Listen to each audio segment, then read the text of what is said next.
बाबा साहब के नाम के आगे अम्बेडकर सब। ये लोग तो हमेशा चाहते हैं कि कहना भी चाह रहे हैं, बार बार इन्होंने इस तरीके की दस्तावेज़ों के साथ में प्रूफ पेश किए हैं कि बाबा साहब तो ब्राह्मण थे। बाबा साहब के नाम के आगे राम जी शब्द जोड़ना, हालांकि ये पहले परंपरा थी, पुत्र के नाम के साथ पिता का नाम लगाया जाता था, लेकिन नाम के साथ नाम जोड़ना, पूरा नाम जोड़ना ये परंपरा थी। लेकिन छोटा नाम जोड़ना, एक राम का नाम लेकर के बाबा साहब के नाम का उच्चारण करना, उनके नाम को पूरे तरीके से विवादित करना, ये इनकी मंशा रही है। और ऐसी मंशा में ये आरएसएस के लोग कभी कभी कामयाबी हो जाते हैं। अब इन्होंने बड़े ही अच्छे चालाकी के साथ में, जिस तरीके से आपने सवाल किया है कि अम्बेडकर नाम, तो एक अम्बेडकर गुरु जो इनके थे, बाबा साहब को जिन्होंने पढ़ाया सतारा में, जो ब्राह्मण थे उनके नाम के द्वारा दिया गया था। राजरत्न अम्बेडकर जी ने आज पूरे देश और दुनिया को उस स्कूल से बाबा साहब की और उनके बड़े भाई आनंद राव दोनों की मार्कशीट के साथ साथ में सनद कटवा करके पूरे देश और दुनिया को दिखाने का काम किया है कि अम्बेडकर नाम किसी उनके गुरु ने नहीं दिया, बल्कि उनके पिता ने दिया। बाबा साहब तो अपने परिवार में सबसे छोटे थे।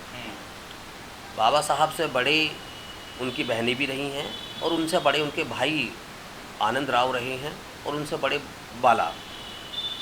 आनंद राव के नाम के आगे स्वयं अम्बेडकर लगा हुआ है, जबकि कहा गया ये है कि भाई बाबा साहब जब पढ़ते थे, जब उनका बचपन का नाम भीवा था, स्कूल में वो सतारा में पढ़ने के लिए पहुँचे, तो उनके गुरु ने उनसे उत्साहित होकर के, उनकी जागरूकता को देखते हुए कि बच्चा बहुत ही होनहार है, उन्हें अपना नाम दिया। अगर उन्हें अपना नाम दिया था तो फिर आनंद राव के नाम के आगे पहले से अम्बेडकर क्यों लगा? ये एक विचार करने वाला सवाल है। नाम तो उन्होंने बाबा साहब को दिया था, जबकि बाबा साहब से 6-7 साल बड़े आनंद राव थे। आनंद राव के नाम के आगे अम्बेडकर लग गया, यानी बाबा साहब के नाम के आगे बाद में अम्बेडकर लगा, पहले आनंद राव के नाम के आगे अम्बेडकर लग गया। तो ये एक मिथ्या है, गलत सूचना है, गलत तरीके से प्रचारित करने का इन लोगों का जो तरीका रहा है, उस तरीके में ये कहीं ना कहीं कामयाब भी होते हैं, और बहुत सारी जगहों पर ये विफल भी होते हैं।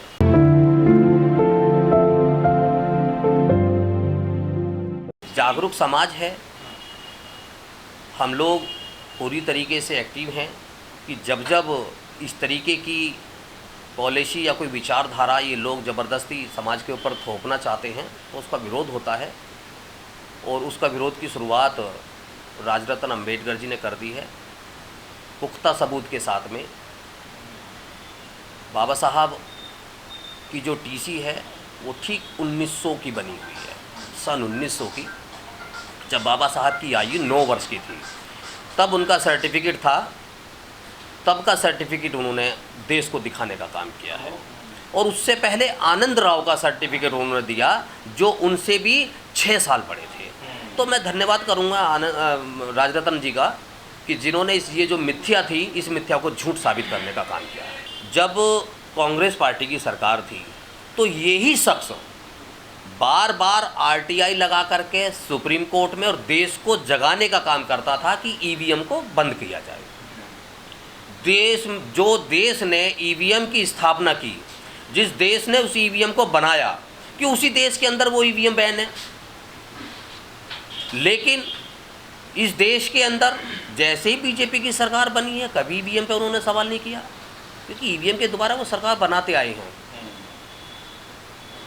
सुब्रमण्यम स्वामी के जो उसके जो शब्द होते हैं, जो उनके जो मीडिया के द्वारा दी गई या उनके विचार जो होते हैं, वो स्वयं उनके बीजेपी में भी उनके वो माने नहीं जाते हैं। महान बेवकूफ़ आदमी हैं, लेकिन उस तरीके की बातें वो रख रहे हैं। इनका समय समय पर ये करते आए हैं इस तरीके की चीज़ें, तो इनका विरोध होना चाहिए। और सबसे पहले विरोध तो मैं ही कर रहा हूँ, आपके चैनल के माध्यम से कर रहा हूँ। ऐसे लोगों को सही आईना दिखाने का काम करना चाहिए। मैं बताऊँ आपको, जो ये सीरियल चल रहा है, सुशील कुमार शिंदे कांग्रेस पार्टी के नेता रहे हैं, हालांकि वो हमारे बीच में नहीं है, दलित समाज से ही आते हैं, और देश के गृह मंत्री रहे हैं। उनकी बेटी है सुशीला शिंदे, उन्होंने उस सीरियल का निर्माण किया है। लेकिन जब हमने वो सीरियल देखा, उस सीरियल में कहीं कुछ ऐसा नहीं था। सीरियल आज भी चल रहा है। बाबा साहब का जो परिवार है वो कबीरपंथी रहा है। कबीरपंथी जो लोग हैं वो कभी भी किसी भी मूर्ति पूजा पे विश्वास नहीं करते, वो मूर्ति पूजा से बिल्कुल अलग रहते हैं। बाबा साहब ने भी वही शिक्षा ली है। बाबा साहब ने कभी कोई किताब, कभी कोई तख्ती ऐसी नहीं ली जिसके ऊपर सतिया बना हुआ हो, जो किसी न किसी वास्तु के हिसाब से एक मनुवादी हिंदू परंपरा को दिखाई दे रहा हो, या वो ऐसा लगता हो कि हाँ बाबा साहब कहीं ना कहीं किसी हिंदू परंपरा से जुड़े हुए रहे हैं। वो कबीरपंथी लोग हैं, कबीरपंथी उनका परिवार रहा है। जो भी उनके बारे में चीज़ें दिखाई जाती हैं वो इनकी एक मिली भगत है। वो कहीं ना कहीं चाहते कि बाबा साहब एक ऐसा नाम है पूरे दुनिया के लिए, वो एक विश्व आइकॉन है, ज्ञान के सागर हैं। देश भारत ही नहीं, पूरी दुनिया उनको नमन करती है। अमेरिका जैसे देश भी कहते हैं, वहाँ के प्रेसिडेंट बराक ओबामा भी कह चुके हैं कि अंबेडकर अगर हमारे देश में पैदा हुए होते तो हम उन्हें सूर्य कह के पुकारते। ऑस्ट्रेलिया जैसे देश के अंदर, जर्मनी जैसे देश के अंदर आज भी बाबा साहब के नाम से बहुत बड़ी बड़ी लाइब्रेरियाँ हैं। लेकिन जैसे ही हम भारत में आते हैं, यहाँ लाइब्रेरी तो छोड़िए, जहाँ उनका कहीं पुतला, कोई उनकी प्रतिमा लगाई भी जाती है तो उसको तोड़ा जाता है, खंडित किया जाता है। उनके विचारों को सुन करके, उनके विचारों को मान करके बहुत सारे देश आगे बढ़ गए। लेकिन हमारे देश के लिए जो बाबा साहब ने संविधान दिया, आज भी वो 10% से ऊपर नहीं कूद पा रहे उसको लागू करने में। देश के संविधान को, कॉन्स्टिट्यूशन को ज़रूरत है देश की सरकारों को कि उनको पूरी तरीके से लागू किया जाए। बाबा साहब के विचार हैं उसमें। बाबा साहब ने जो देश और दुनिया को देने का काम किया था वो कॉन्स्टिट्यूशन के माध्यम से दिया। उन्होंने पूरे तमाम दुनिया के संविधानों का अध्ययन किया, तब जाकर के उन्होंने एक ऐसा संविधान लिखा। आज करीब करीब हम लोग 75वां वर्ष मना रहे हैं आज़ादी का। 75 वर्ष पहले बाबा साहब ने वो सोच, वो संविधान के द्वारा देश को देने का काम कर दिया, जो आज से हम 100 साल बाद हम अपने विचारों को लाने का काम करेंगे, वो उन्होंने उससे पहले ही लिख दिया। तो ये चाहते हैं कि बाबा साहब को किसी न किसी रूप में एक ब्राह्मणवाद तंत्र के रूप में उनको जोड़ दिया जाए।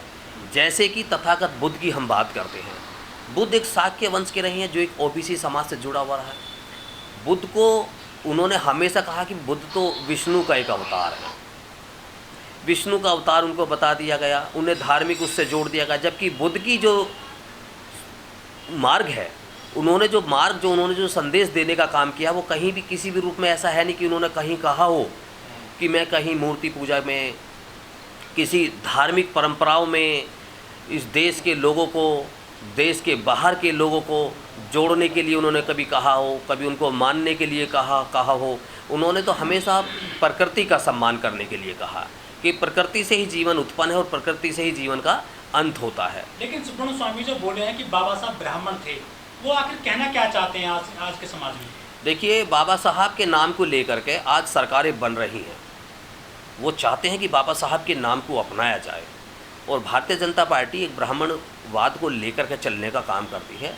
बाबा साहब के नाम से आज लाखों करोड़ों वोट उनके नाम से डल जाता है। बहुत सारी पार्टियों ने सरकारें बना ली हैं।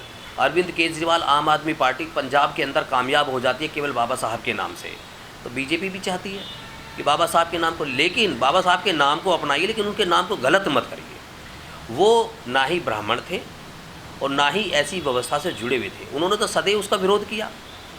आज एक सुब्रमण्यम स्वामी ये कहते कि बाबा साहब ब्राह्मण समाज से जुड़े हुए हैं या उनका ताल्लुकात था, तो कैसे लोग मान लेंगे? बाबा साहब ने ब्राह्मण समाज की लड़की से शादी जरूर की थी, लेकिन उन्होंने ब्राह्मण समाज को अपनाया नहीं था। उन्होंने बौद्ध धर्म को अपनाया, उन्होंने उस व्यवस्था को अपनाया जो व्यवस्था देश की दुनिया के मानव को मानव मानती है।